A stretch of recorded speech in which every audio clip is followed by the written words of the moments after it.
జీవ పరిణామం ఎవల్యూషన్ జీవుల పుట్టుక, కాలానుగుణంగా భూమిపై జరిపే వైవిధ్యాలు మొదలైన వాటి గురించి తెలుసుకోవడాన్ని జీవ పరిణామం అంటారు. అంటే పుట్టుక, వైవిధ్యాల గురించి తెలుసుకోవడాన్ని జీవ పరిణామం అంటారు. జీవ పరిణామం అనే పదాన్ని ప్రతిపాదించింది ఎవరంటే హెర్బర్ట్ స్పెన్సర్. జీవులు ప్రత్యుత్పత్తి జరిపినప్పుడు వైవిధ్యాలు ఏర్పడతాయి. వైవిధ్యాలు ఎప్పుడు ఏర్పడతాయి? ప్రత్యుత్పత్తి జరిపినప్పుడు. వైవిధ్యాల కారణాలు చూద్దాం. 1 లైంగిక ప్రత్యుత్పత్తి, 2 DNA అనువాదంలో తప్పులు, ప్రతికృతుల తప్పులు.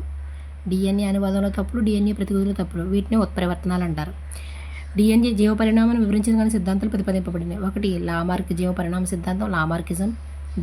డార్వినిజం. రస్సెల్స్ వాలస్ జీవ పరిణామ సిద్ధాంతాలు ముఖ్యమైనవి. ఇప్పుడు డార్వినిజం కోసం చూద్దాం. దీనిని బాప్టిస్ట్ లామార్క్ ప్రతిపాదించాడు. దీనిని ఆజిత గుణాల అనువంశికత అంటారు. అంటే ఉపయోగింపబడే శరీర భాగాలు తర్వాత తరాలలో కూడా అభివృద్ధి చెంది అటువంటి జీవులు జీవిస్తాయని, ఉపయోగింపబడని శరీర భాగాలు తర్వాత తరంలో క్షీణించిపోతాయని వివరించడం జరిగింది. ఎగ్జాంపుల్గా జిరాఫీ మెడ, పాములో కాలు లోపించడం అనమాట. దీన్ని ఆర్జిత గుణాలు. అభివృద్ధి చెందిన లక్షణాలు జీవులు పొందుతాయి కనుక వీటిని ఆర్జిత లక్షణాలు అంటారు. అంటే అభివృద్ధి చెందిన లక్షణాలను జీవులు పొందుతాయి. అభివృద్ధి చెందిన లక్షణాలు జీవులు పొందుతాయి కాబట్టి వీటిని ఆర్జిత లక్షణాలు అంటారు. ఈ ఆర్జిత లక్షణాలు తర్వాత తరానికి అందజేయటను ఆర్జిత గుణాల అనువంశికత అంటారు. పొందడాన్ని ఏమో ఆర్జిత లక్షణాలు అంటారు, తర్వాత తరానికి అందజేస్తే ఆది గుణాల అనువంశికత అంటారు. కానీ దీంట్లో తప్పులు ఉన్నాయన్నమాట. లామార్కిజంలో వ్యతిరేకించిన కారణాలు ఏంటంటే చెవులు కుట్టించిన స్త్రీకి పుట్టిన శిశువుకు చెవులు రంధ్రాలు లేకపోవడం, అదేవిధంగా బాడీ బిల్డింగ్ ఉన్న శిశువుకు పుట్టిన వ్యక్తికి కండరాలు అభివృద్ధి చెందకపోవడం, బాడీ బిల్డర్కు పుట్టిన శిశువులో కండరాలు అభివృద్ధి చెందకపోవడం, ఈ 2 లోపాల వలన వీటిని ఖండించారనమాట. Next Darwinism. చార్లెస్ డార్విన్ ప్రతిపాదించాడు. ఇతను మాల్తస్ రాసిన an essay of the principles of population. అదేవిధంగా చార్లెస్ లైల్ రాసిన ప్రిన్సిపల్స్ ఆఫ్ జియాలజీ అనే గ్రంథమును చదివి ప్రకృతి వర్ణం అనే సిద్ధాంతాన్ని ప్రతిపాదించాడు. ప్రకృతి వర్ణం న్యాచురల్ సెలక్షన్స్. ప్రకృతి మాత్రమే జీవులు మనుగడ సాగించగలవా, ప్రకృతి మాత్రమే జీవులు మనుగడ సాగించాలా లేక నశించాలా అన్నది నిర్ణయిస్తుంది. జీవ పరిణామం హఠాత్తుగా కాకుండా చాలా నెమ్మదిగా జరుగుతుంది. జనాభా గుణశ్రేణిలో పెరుగుతుంటే ఆహారం అంకశ్రేణిలో పెరుగుతుండడం వలన మరియు పరిసరాల మార్పుల వలన అవసరాలు ఏర్పడుతున్నాయి. ఇది ఆహారం జనాభా గుణశ్రేణిలోని, అదేవిధంగా ఆహారం అంకశ్రేణిలో పెరుగుతుందని చెప్పింది ఎవరంటే మనకి మాల్తస్ అనమాట. మాల్తస్ పరిశీలన ప్రకారం జనాభా గుణశ్రేణిలో పెరుగుతుంటే అంటే 2 × 4, 4 × 8, 8 × 16, 16 × 32 అలా ఆహార అవసరాలు మాత్రం అంకశ్రేణిలో పెరుగుతున్నాయి. అంటే 1 + 2, 2 + 3, 1 అలా 1+ చేసుకోవడం అన్నమాట. ఇది గుణశ్రేణిలో పెరుగుతుందని చెప్పాను కదా. ఈ అవసరాలను తీర్చుకోవడంలో జీవులు ప్రకృతితో పోరాడుతున్నాయి. దీనినే మనుగడ కోసం పోరాటం అంటారు. ఈ అవసరాలను తీర్చుకోవడం కోసం జీవులు ప్రకృతితో పోరాడుతున్నాయి. దీన్నే మనుగడ కోసం పోరాటం. Struggle for ఎగ్జిస్టెన్సీ.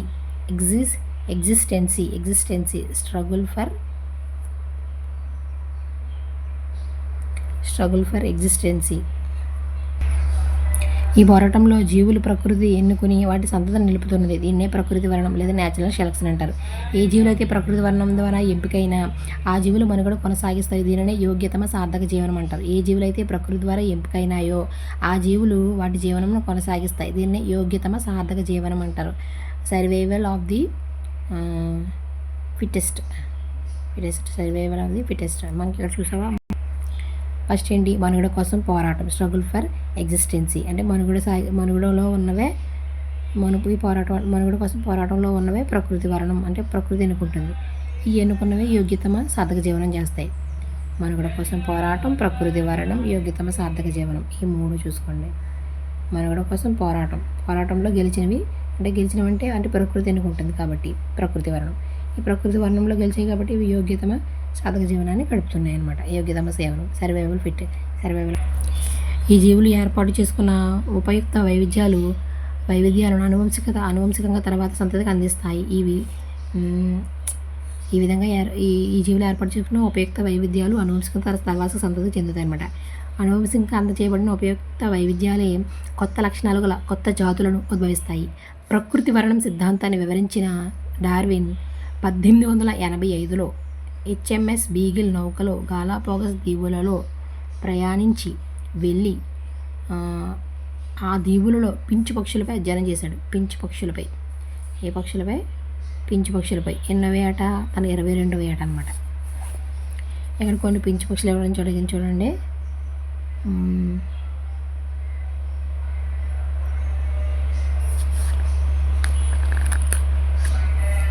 ఫస్ట్ వన్ వచ్చేసి లార్జ్ గ్రౌండ్ పించ్, షీడ్స్ తింటుంది అనమాట ఇది. తర్వాత క్యాక్టస్ గ్రౌండ్ పించ్,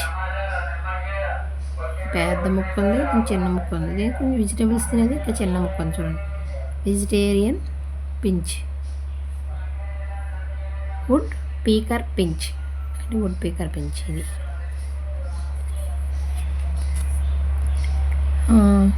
పించు పక్షుల ముక్కులలో స్వల్పమైన మార్పులను గమనించారు.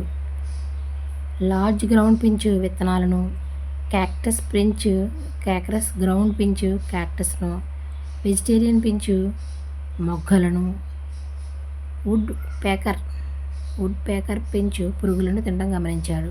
Would pecker. పించ్ పక్షి పిచ్చుక రకానికి చెందింది. పించ్ పక్షి పిచ్చుక రకానికి చెందింది. ఏకల రంగు ముక్కులలో వైవిధ్యాలున్న 13 రకాల పించ్ పక్షులను డార్విన్ గమనించాడు. పించ్ పక్షి అనేది ఏ రకానికి చెందిందంటే పిచ్చుక రకానికి చెందిందంటే, ఇది కొత్త వర్డ్ అంటున్నాను నేను. పించ్ పక్షి పిచ్చుక రకానికి చెందింది. ఏకల రంగు ముక్కులో వైవిధ్యాలను 13 రకాల పించు పక్షులను డార్విన్ గమనించాడు. గాలాపాగస్ దీవులనున్నవి 120 చిన్న ద్వీపాల సముదాయం. గాలాపాగస్ దీవులనువి ఎన్ని చిన్న ద్వీపాల సముదాయం అంటే 120 చిన్న ద్వీపాల సముదాయం. తర్వాత రసెల్స్ వాలెస్ కోసం చూద్దాం. రసెల్స్ వాలెస్ సిద్ధాంతం. ఇతడు ఆల్ఫ్రెడ్ రసెల్స్ వాలెస్ ప్రతిపాదించాడు. ఇది కూడా ప్రకృతివర్ణ సిద్ధాంతమే. ఇతడు ఇండోనేషియా దీవులలో ఇండోనేషియా దీవులలో రెక్కల పురుగులపై పరిశోధనలు చేసి ప్రకృతి వర్ణ సిద్ధాంతంను వివరించాడు. ఇండోనేషియా రెక్కల పురుగులపై. ఎర్ర రెక్క పురుగులు పొదలపైన ఆకుపచ్చ ఆకులపైన నివసిస్తాయి. ఎర్ర రెక్క పురుగులు పొదలపైన ఆకుపచ్చ అవి లైంగిక ప్రత్యుత్పత్తి ద్వారా సంతతిని ఏర్పరుస్తాయి. ఎర్ర రెక్క పురుగులను కాకులు భక్షిస్తాయి. సందర్భం 1. ప్రత్యుత్పత్తి సమయంలో ఎర్రరెక్క పురుగుల రంగులో వైవిధ్యం ఏర్పడింది. ఎర్రరెక్క రంగు బదులుగా ఆకుపచ్చ రంగు ఏర్పడింది. కావున ఎర్రరెక్క పురుగు కాకి చేత భక్షింపబడినది. ఆకుపచ్చ పురుగు రక్షింపబడింది. తర్వాత తరంలో ఆకుపచ్చ రెక్క పురుగులు యోగ్యతల సాధక జీవనం జరిపాయి. సందర్భం 2. ప్రత్యుత్పత్తి సమయంలో ఎర్రరెక్క పురుగుల రంగులో వైవిధ్యం కలిగి నీలిరెక్క పురుగులు ఏర్పడ్డాయి. బ్లూ ఏర్పడ్డాయంట అండి. ప్రత్యుత్పత్తి సమయంలో ఎర్రరెక్క పురుగుల రంగులో వైవిధ్యం కలిగి నీలిరెక్క పురుగులు ఏర్పడ్డాయి. ఆకుపచ్చ ఆకులపై ఎర్రరెక్క నీలిరెక్క పురుగులు స్పష్టంగా కనబడను, కనుక అవి భక్షింపబడను. కొన్ని ప్రదేశాల్లో ఎర్రరెక్క పురుగుల సమూహం పెద్దదిగాను, నీలిరెక్కల పురుగుల సమూహం చిన్నదిగాను ఉండను. ఒక ఏనుగు పాదం కింద ఎర్రరెక్క పురుగులు ఎక్కువగా చనిపోవడం వలన బ్లూ కలర్ మిగిలినాయి. తర్వాత తరంలో ఇవి ఎక్కువగా ఏర్పడ్డాయి. చిన్న జనాభా ఆకస్మికంగా సంభవించే సంఘటనల ఫలితంగా జన్యుల పౌనఃపున్యంలో మార్పులు కలుగుతాను. దీన్నే జన్యు విస్థాపనం, జెనెటిక్ డ్రిఫ్ట్ అంటారు. చిన్న జనాభాలో ఆకస్మికంగా సంఘటనల ఫలితంగా చిన్న జనాభాలో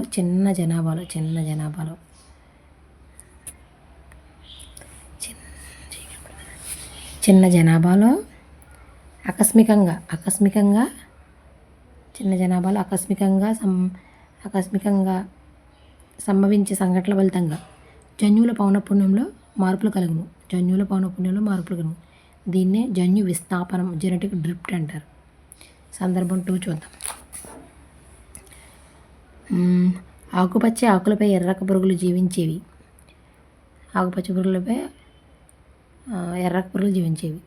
ఆకులను భక్షించేవి, కానీ ఆ ప్రదేశంలో కరువు రావడం వలన ఆకులు తెగలు తెగులు సంభవించిందనమాట. అదే ఎర్రరెక్క పురుగులకు ఆహారం లభించక బరువు తగ్గిపోయాయి. ఈ సందర్భంలో ప్రత్యుత్పత్తి జరగలేదు, డిఎన్ఏలో మార్పు రాలేదు, వైవిధ్యాలు ఏర్పడలేదు.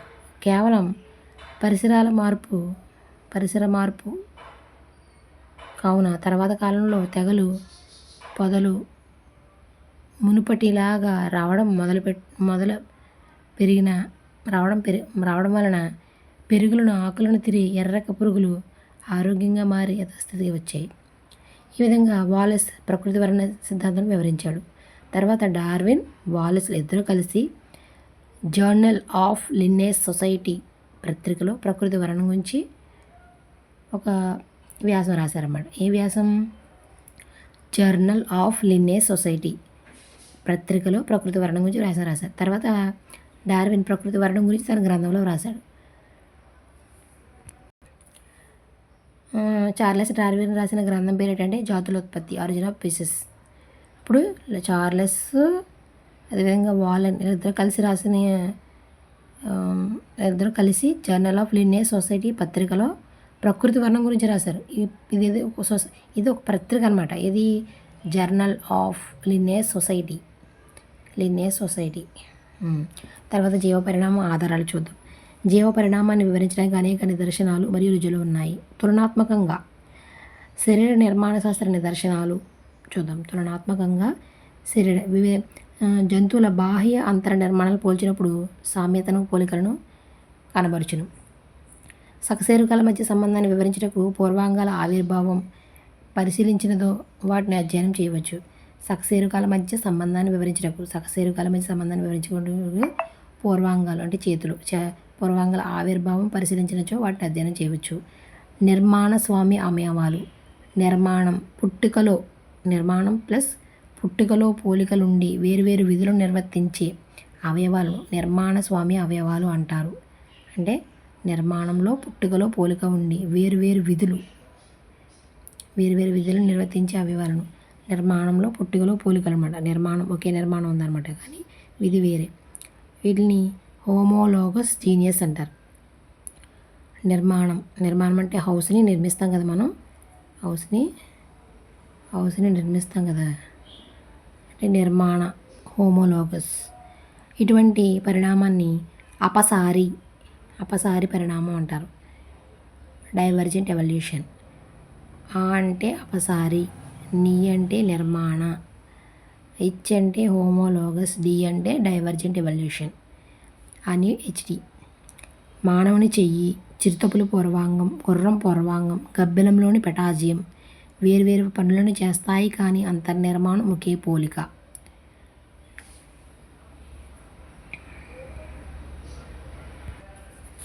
మనిషి హ్యాండ్స్ పట్టుకోవడానికి, కాళ్ళు రన్నింగ్కి, చిరుతపులలో, చేపల్లో వాజాలు, గబ్బిలంలో రెక్క, ఇవన్నీ కూడా.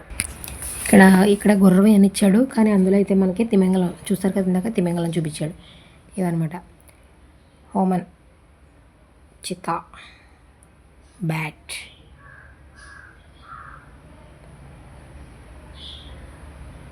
ఇవన్నమాట.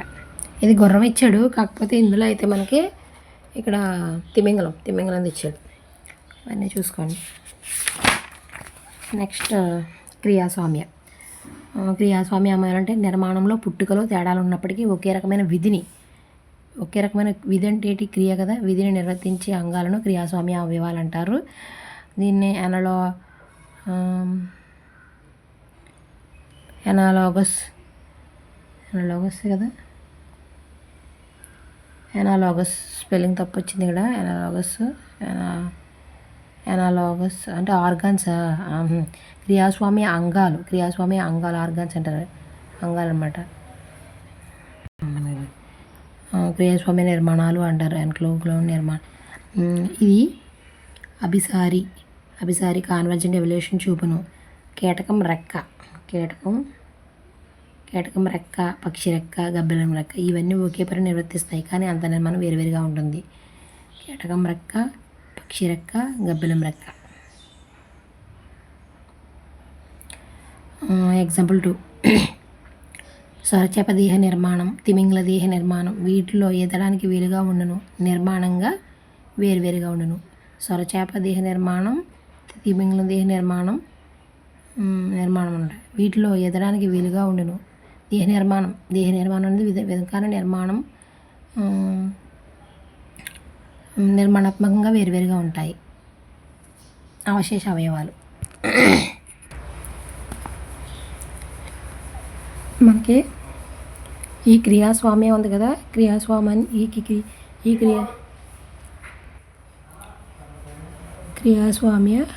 క్రియాస్వామ్య అవయవాలు అంటే అనాలోగస్ ఆర్గాన్స్. ఈ విధమైన పరిణామాన్ని అభిసారి పరిణామం, A for analogous, B for అభిసారి, సి ఫర్ కాన్వర్జెంట్ ఎవల్యూషన్. అంటే ఫస్ట్ వీడు ఆర్గాన్స్ కోసం చెప్తున్నాడు, తర్వాత ఎవల్యూషన్ కోసం చెప్తున్నాడు అనమాట. క్రియాస్వామ్య ఆర్గాన్స్, అనాలోగస్ ఆర్గాన్స్. దీన్నే అభిసారి బి ఫర్ అభిసారి కాన్వర్జెంట్. ఏబిసి, ఏ అంటే అనాలోగస్, ఇది క్రియాస్వామ్య అవయవాలని, బి అంటే అభిసారి, సి అంటే కాన్వర్జెంట్. ఇంగ్లీష్లో దీన్నే కాన్వర్జేషన్ అంటారు, గుర్తుపెట్టుకోవడానికి అనమాట. ఏబిసి. ఇక్కడ మనం గబ్బిలం రెక్క చూసామనుకోండి, మధ్యలో పెటాయిజం ఉంటుంది. కానీ పక్షి రెక్క చూసామంటే ఏకలతో ఉంటుంది. ఇవి నిర్మాణపరంగా డిఫరెంట్, బట్ క్రియ మాత్రం ఎగురుతాయి. నెక్స్ట్ అవశేష అవయవాలు చూద్దాం. పూర్వీకులలో ఉపయోగంగా ఉండి తర్వాత తరంలో నిరుపయోగంగా ఉండి క్షీణించిన అంగాలను అవశేష అవయవాలు అంటారు. పూర్వీకుల్లో ఉపయోగం ఉండి తర్వాత తరంలో నిరుపయోగంగా ఉండి అవశేష అవయవాలు అంటారు. కొండ చిలువలో చర్మాంగాలు, ఎగరలేని పక్షులలో రెక్కలు, మానవుల్లో అపెండిక్స్ అంటే అవశేషాలు. మానవుని అవశేషాలు దాదాపు 180 ఉన్నాయి. అందులో కొన్ని చెవి తమ్మె, చెవి డొప్ప కాదు, చెవి తమ్మె. చర్మంపై కేశాలు, పురుషులలో స్కేరోత్పత్తి గ్రంథులు మొదలైనవి. చెవి తమ్మె అన్నాడు. తమ్మె అంటే చెవి యొక్క మనకి చెవి ఎలా ఉంటే ఈ పై భాగం అనమాట. ఇది ఈ పై భాగంలో చెవి తమ్మంటిది. తర్వాత మానవుని నడిచే అవశేష అవయవాల మ్యూజియం అందులో తెలుసు కదా. సంధాన సేతువుల గురించి చూద్దాం. 2 విభిన్న సమూహాలకు చెందిన లక్షణాలను కలిగి ఉండే జీవులను సంధాన సేతువులు అంటారు. 2 విభిన్న